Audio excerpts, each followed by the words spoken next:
পৃথিৱীৰ সকলোতকৈ অসহায় তেওঁ যিজন নিজৰ দুখ কষ্ট খং অভিমান কেতিয়াও আপন মানুহবোৰক বুজাব নোৱাৰে।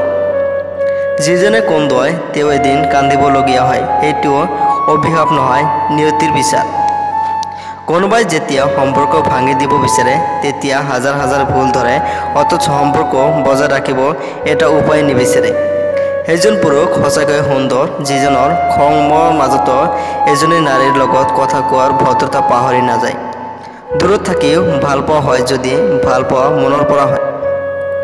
সুখত থাকিলে শত্ৰু আপন হয় আৰু দুখত থাকিলে আপন মানুহবোৰ পৰ হৈ যায়।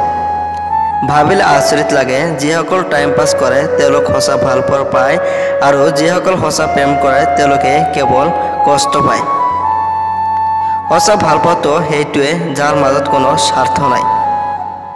কষ্ট হয় তেতিয়া যেতিয়া আমি কাৰোবাৰ অন্ধৰ দৰে বিশ্বাস কৰোঁ আৰু তেওঁ প্ৰমাণ কৰি দিয়ে আমি সঁচাকৈ অন্ধ। তোমাক ধৰি ৰখাৰ ক্ষমতা হয়তো মোৰ নাই, কিন্তু তোমাক গোটেই জীৱন প্ৰেম কৰাটো ক্ষমতা মোৰ আছে। যেতিয়া মানুহ এৰি যোৱাৰ কোনো নিৰ্দিষ্ট কাৰণ বিচাৰি নাপায় তেতিয়া তেওঁ মিছা অপবাদ দি আঁতৰি যায়। এজন এজনকে সকলোৱে বিদায় লয়, কোনোবাই মনৰ পৰা আৰু কোনোবাই এই পৃথিৱীৰ পৰা।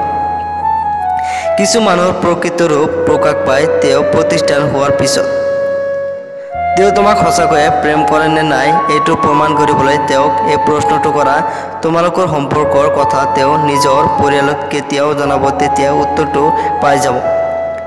সকলোকে ভাল পোৱাৰ বিনিময়ত ভাল পোৱাই যে পাব তাৰ কোনো গেৰাণ্টি নাই। কাৰোবাক ভাল পোৱাৰ বিনিময়ত অৱহেলা পোৱা যায়। এই মায়াৰ পৃথিৱীত সকলোৱে অভিনয় কৰে, কোনোবাই চিনেমাত আৰু কোনোবাই বাস্তৱ জীৱনত। ভাল মানুহবোৰক কোনেও ভাল নাপায়, কেৱল ব্যৱহাৰ কৰে। জীৱনৰ বোজাটো কান্ধত লৈ বুজিলোঁ ইয়াতকৈ স্কুল বেগটো বহুত লগা আছিল। ভিডিঅ'টো ভাল লাগিলে প্লিজ এটা লাইক কৰিব, শ্বেয়াৰ কৰিব নিজৰ বন্ধু বান্ধৱীৰ লগত। ধন্যবাদ।